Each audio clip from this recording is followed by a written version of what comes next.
Hi, welcome to love talkies. Sakhiya episode number 8.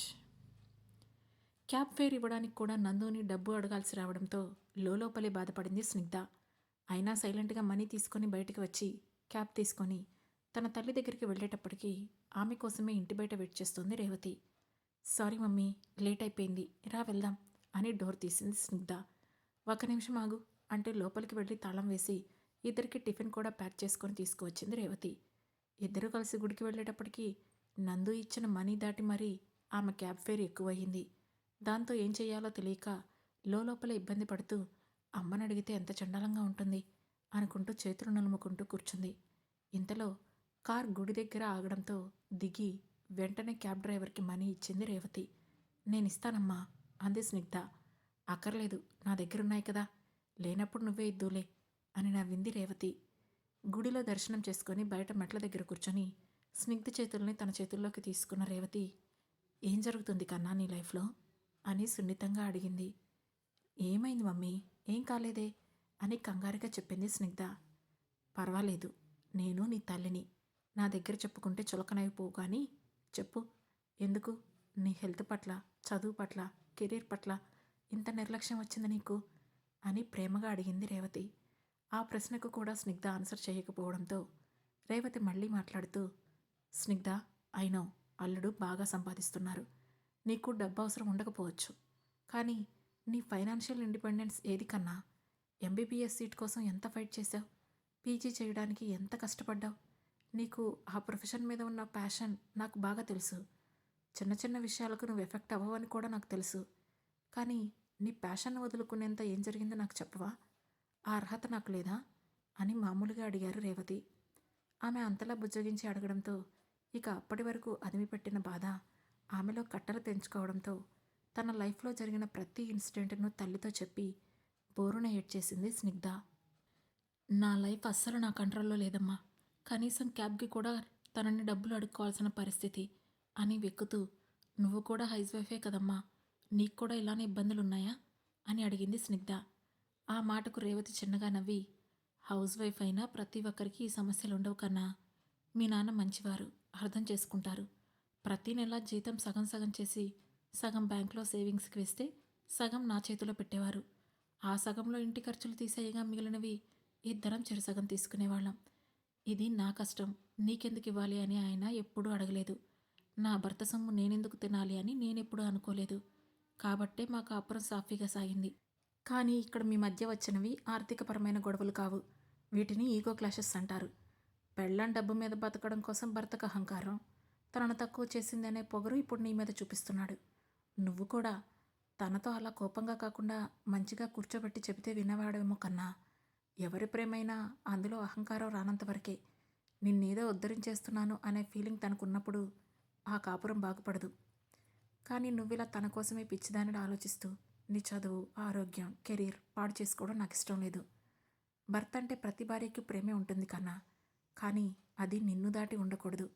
నోరు తెరిచి డబ్బులు అడిగే స్థితి నీకు వచ్చిందంటే దాన్ని అతను తీసుకొని వచ్చాడని అర్థం.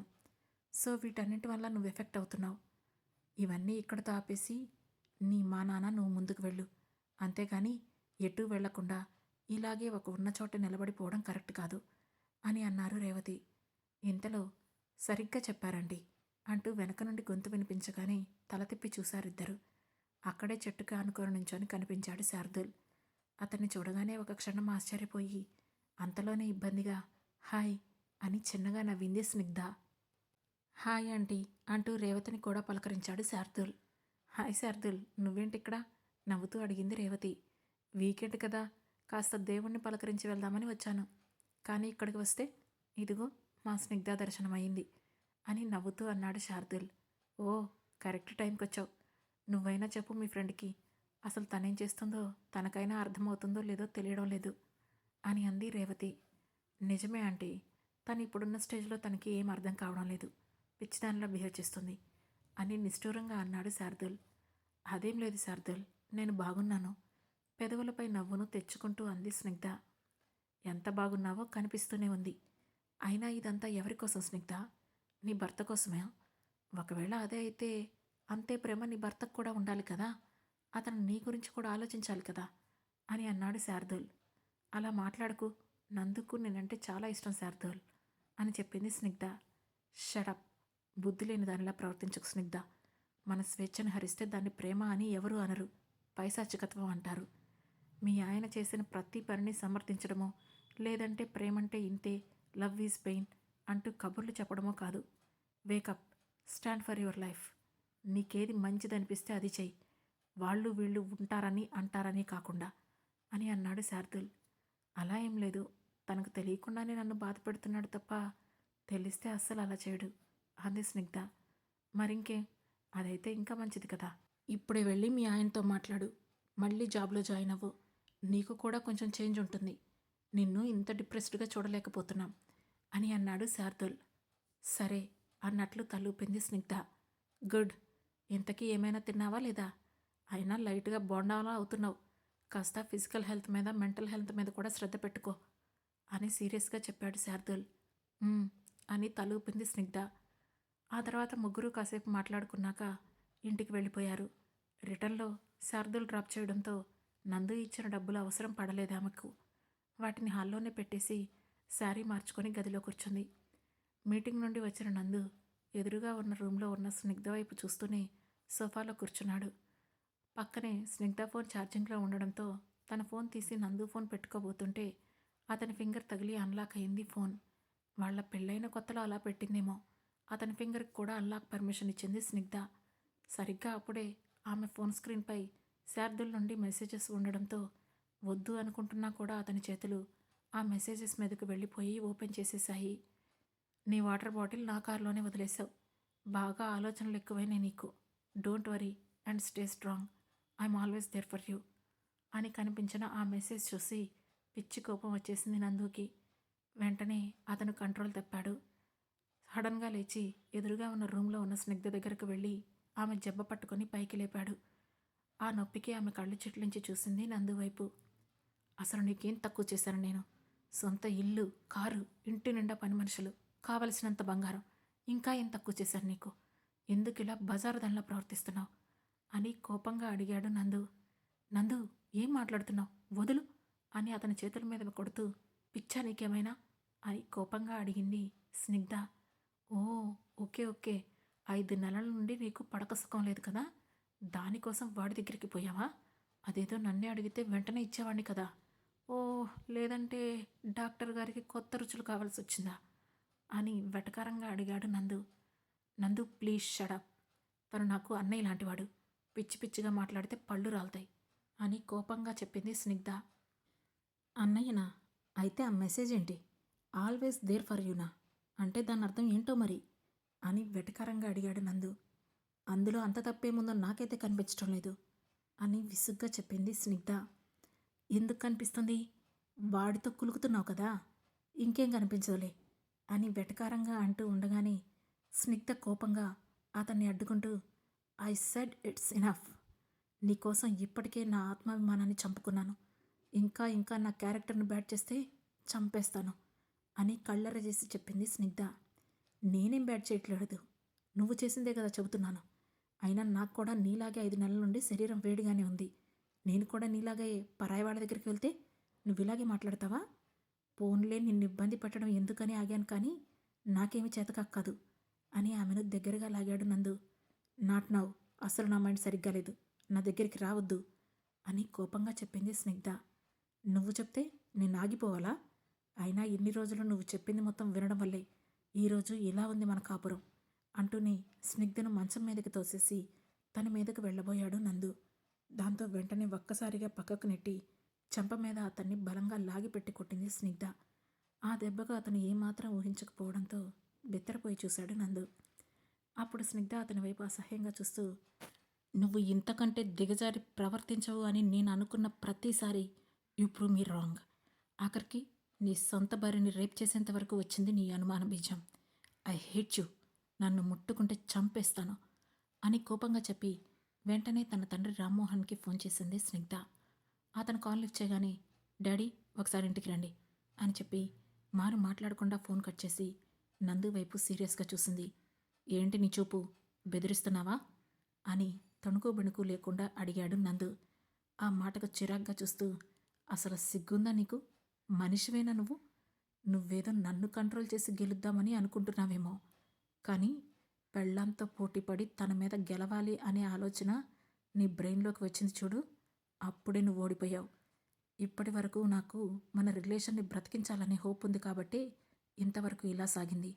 కానీ ఎప్పుడైతే నన్ను ఫోర్స్ చేయాలనే ఆలోచన నీ మెదడులో వచ్చిందో అప్పుడే మన మధ్య ఉన్న బంధం తెగిపోయింది. ఇంకా నీతో మాటలు నాకు అనవసరం. నీలో మనిషి చచ్చి మృగం నిద్రలేచింది.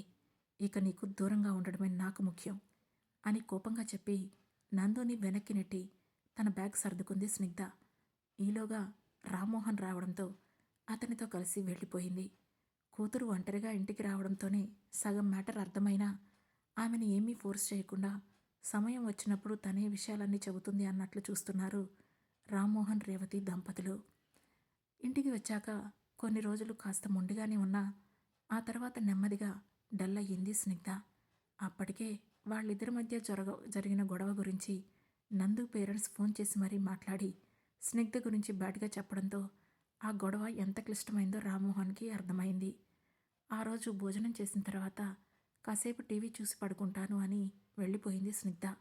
అప్పుడు రామ్మోహన్, తప్పు చేశాననిపిస్తుంది రేవతి అని టాబ్లెట్స్ వేసుకుంటూ తన భార్యతో అన్నారు. ఎందుకలా అనుకుంటున్నారు అని అడిగింది రేవతి. ఇంటికి తీసుకొచ్చి బంగారం లాంటి స్నిగ్ధ భవిష్యత్తును నా చేత్తో నేనే నాశనం చేసేసానేమో. ఇప్పుడు తను అలా బాధగా నా కళ్ళ ముందుంటే తల తీసేసినట్లవుతోంది అని అన్నారు రామ్మోహన్. దేనికి మీరు అంతలా బాధపడుతున్నారు? అయినా నేను ఒక మాట చెప్పనా? తను మన కోసం తనకిష్టం లేకపోయినా ఆ నరకమంతా భరించే బదులు మన ముందు ఇలా ప్రశాంతంగా ఉంటేనే మనకది చాలు కదండి. కొన్ని రోజుల్లో అంతా సర్దుకుంటుంది.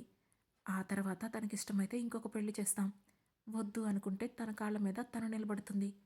దానికోసం మనం బాధపడి వాళ్ళని బాధ పెట్టడం అవసరమా అని అన్నారు రేవతి. అది కూడా సరైన విషయమే అనిపించింది రామ్మోహన్కి. ఉన్న కాస్త చింత కూడా తన భార్య మాటలతో తీరిపోయింది. తర్వాత రోజు ఉదయాన్నే లేవగానే జాగింగ్కి వెళ్ళి వస్తూ కనిపించింది స్నిగ్ధ. ఇంకొన్ని రోజులు రెస్ట్ తీసుకోవచ్చు కదా స్నిగ్గి అని అంది రేవతి.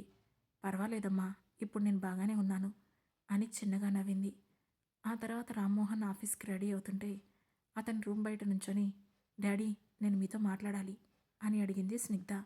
చెప్పరా అన్నారు రామ్మోహన్.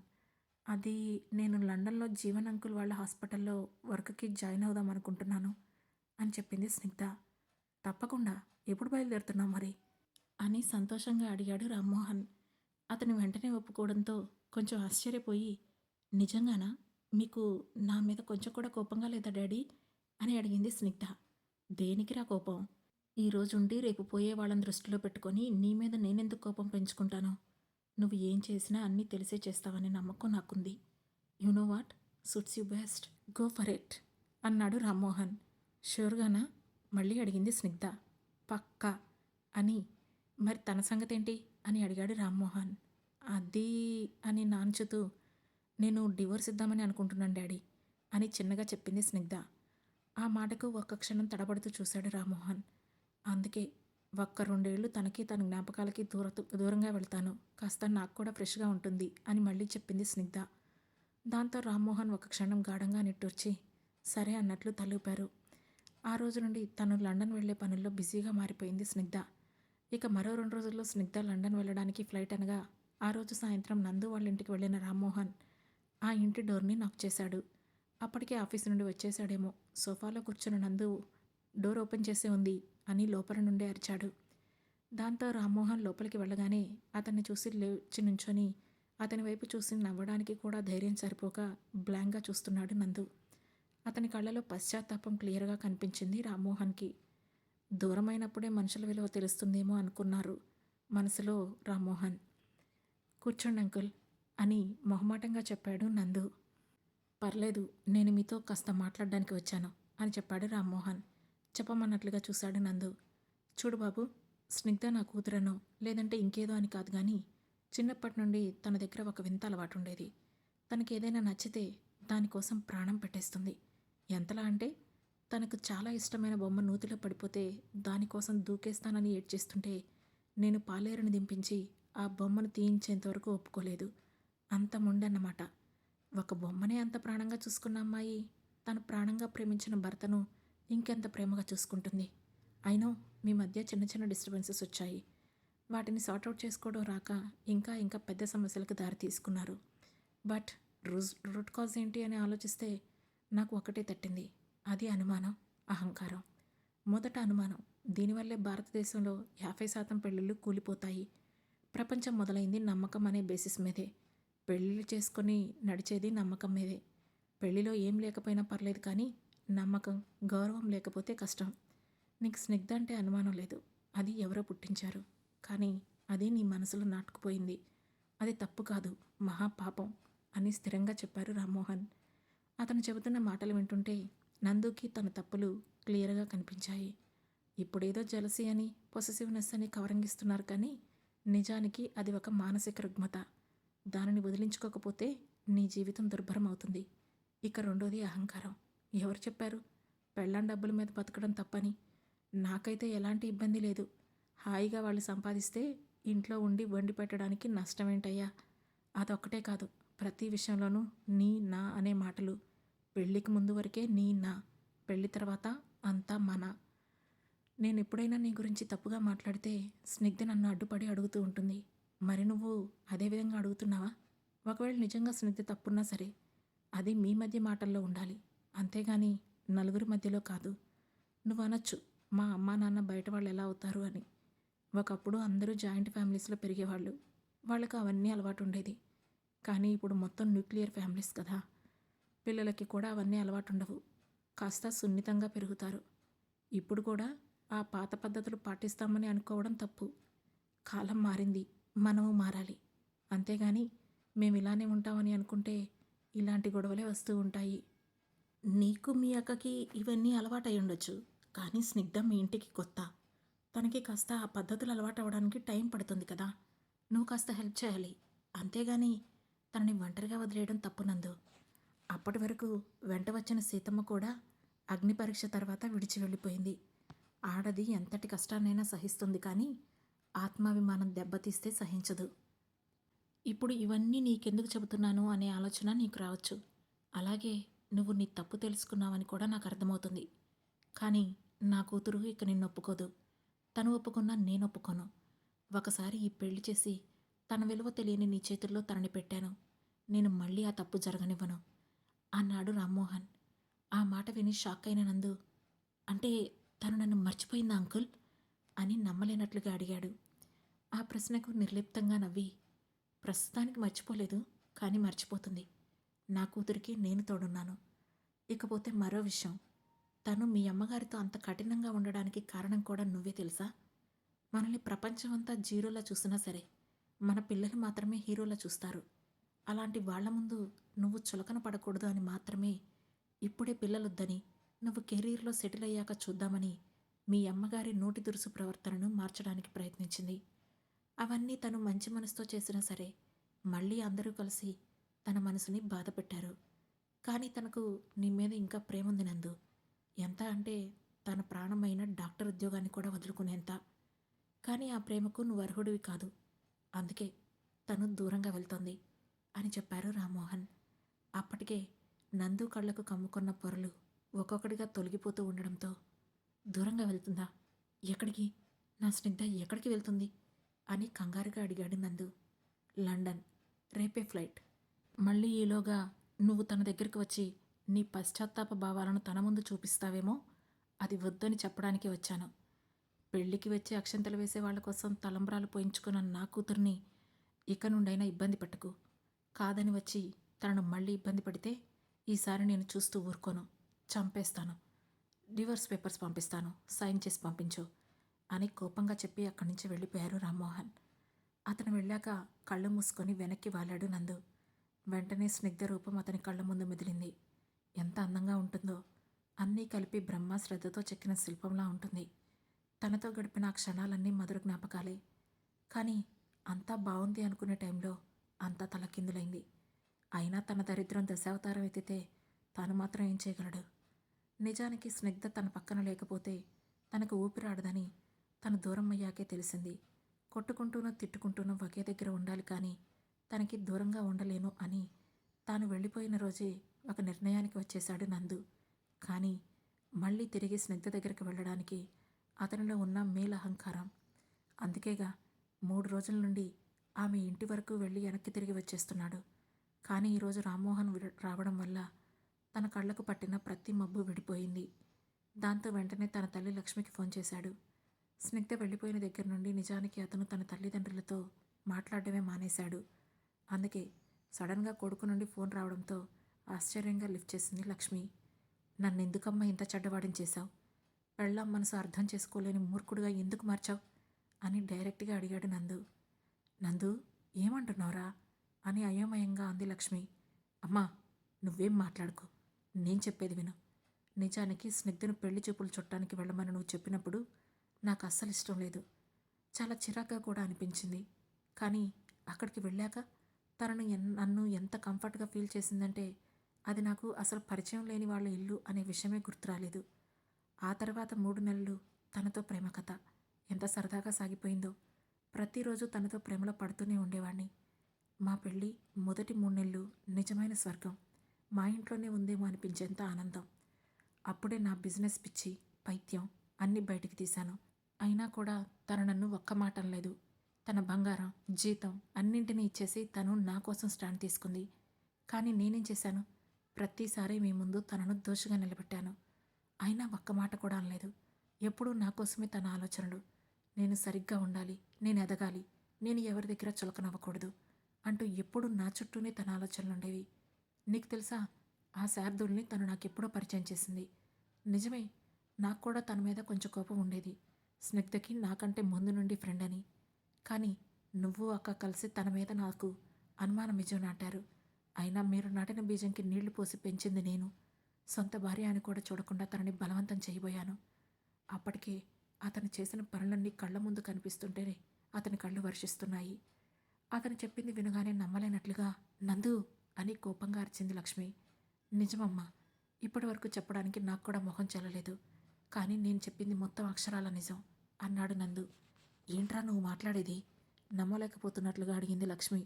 నిజం చెబుతున్నానమ్మా అంటూ జరిగింది మొత్తం చెప్పాడు నందు. సరే, జరిగిందేదో జరిగింది. అయినా ఇందులో నీ తప్పే ఉంది. ఎవరైనా ఎన్ని నెలలు ఆగుతారు అంది లక్ష్మి. అసలు నువ్వు ఇలా ఎలా అంటున్నావమ్మా? ఇదే విషయం మన సమీరా విషయంలో బావగారు కూడా ఇలాగే చేస్తే నువ్వు ఇలానే రియాక్ట్ అవుతావా అని అడిగాడు నందు. నందు అని కోపంగా అరిచింది లక్ష్మి. ఎందుకంత కోపం? మన సమీరా ఎలాంటిదో స్నిగ్ధ కూడా అంతే కదా అని అన్నాడు నందు. అప్పటికే లక్ష్మి ఏదో ఆలోచిస్తుంది. అయినా తన తప్పు ఒప్పుకోవడానికి ఆమెకు అహం అడ్డు రావడంతో నేనేమైనా తనను ఇబ్బంది పెట్టేసి ఉండొచ్చు. అయినా ఆ పిల్ల ప్రవర్తన కూడా సరిగ్గా లేదు కదా, అదేమైనా నా తప్ప అని కోపంగా అడిగింది లక్ష్మి. అమ్మా, నువ్వు ఇంకా ఇలాగే బిహేవ్ చేస్తే ఎలా అమ్మా? నేను తన కాళ్ళ వేళ్ళ పడైనా సరే మన ఇంటికి తీసుకొని వస్తాను. కానీ వచ్చిన తర్వాత కూడా నువ్వు ఇలానే ఉంటే ఎలా అని అన్నాడు నందు. ఆపు నందు, ఎవరి కాళ్ళ వేళ్ళ పడాల్సిన అవసరం నీకు లేదు. వాళ్ళు పంపించిన కాగితాల మీద సంతకం చెయ్యి, విడాకులు మంజూరవుతాయి. ఆ తర్వాత నువ్వు మరో మంచి పిల్లని చూసి పెళ్లి చేసుకోవచ్చు అని అంది లక్ష్మి. ఇక వాళ్లతో మాట్లాడి అనవసరమని అనిపిస్తుంటే వెంటనే ఫోన్ కట్ చేశాడు నందు. తర్వాత రోజు ఫ్లైట్ టైంకి రెడీ అయ్యి రోజెస్ కూడా కొనుక్కొని ఎయిర్పోర్ట్కి బయలుదేరాడు. అప్పటికే ఎయిర్పోర్ట్లో ఉన్నారు స్నిగ్ధ అండ్ ఫ్యామిలీ. తల్లితో నవ్వుతూ ఏదో మాట్లాడుతోంది స్నిగ్ధ. సరిగ్గా అప్పుడే తనకు కంటిమూలగా కనిపించాడు నందు. దాంతో ముందుగా తన కళ్ళను తానే నమ్మలేకపోయింది స్నిగ్ధ. కానీ ఆ తర్వాత అతని వైపు ఆశ్చర్యంగా చూసింది. అడుగులో అడుగు వేసుకుంటూ తన వైపు వచ్చాడు నందు.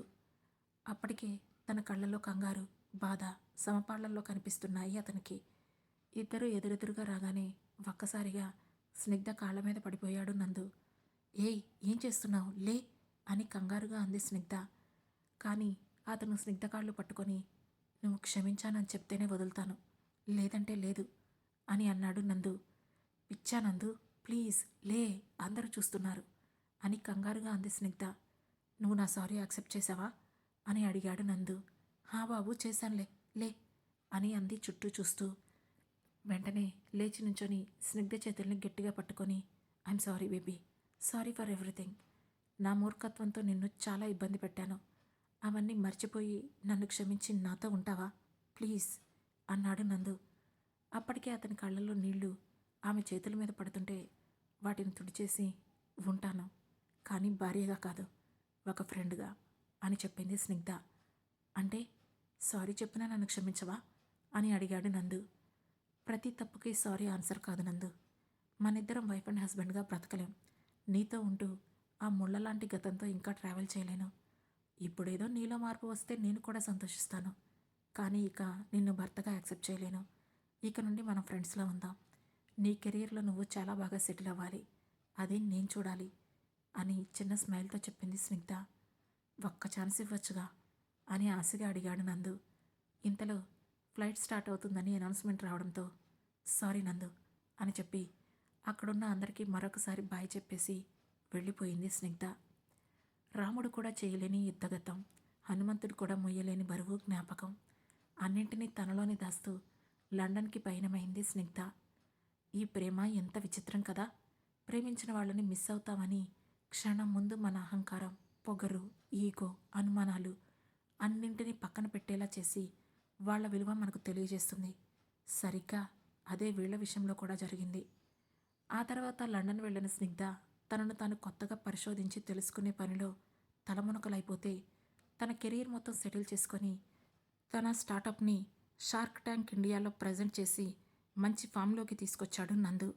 ఈ 2 ఏళ్లలో వాళ్ళ మధ్య ఫోన్ లేదు, కమ్యూనికేషన్ లేదు. కానీ దూరంలో కూడా దగ్గరతనం, ఒకరి కోసం ఒకరు చేసే ఆలోచనలో ఉంటుందని నందుకి అర్థమైంది. ఆమెను ఎన్ని వందల సార్లు తలుచుకున్నాడో. పున్నమి చంద్రుడిని చూసినా, సముద్రపు అలల్ని చూసినా, పిల్లగాలి వీచినా అతని తలుపుల్లో ఆమె నిండి ఉంది. కానీ మనల్ని బాధపెట్టే గతం, గౌరవం లేని ప్రేమ కంటే ఒంటరిగా బతకడం ఎంతో మేలు.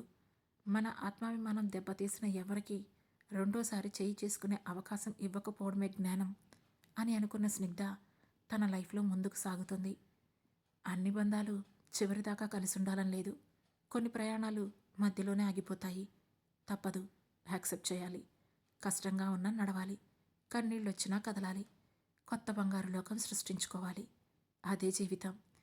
దైవం వాళ్లను భార్యాభర్తలుగా చేసిన విధి వాళ్లను స్నేహానికి మాత్రమే పరిమితం చేసింది. ఆత్మాభిమానం మీద దెబ్బతీసిన ఎవరిని జీవితంలోకి తిరిగి స్వాగతించకుండా ఉండడమే స్నిగ్ధ ఆత్మగౌరవం. దాన్ని గౌరవించడమే తల్లిదండ్రులుగా వాళ్ళ అభిమానం. ఈ కథ ఇంతటితో సమాప్తం. మా ఈ కథలు మీకు నచ్చినట్లయితే వెంటనే మా లవ్ టాకీస్ ఛానల్ను సబ్స్క్రైబ్ చేసుకొని ఇక ముందు రాబోయే అన్ని కథలను విని మమ్మల్ని సపోర్ట్ చేయండి. ప్రతి కథను లైక్ చేసి, షేర్ చేసి, కమెంట్ చేసి, హై పాయింట్స్ కూడా ఇచ్చి మమ్మల్ని సపోర్ట్ చేయండి.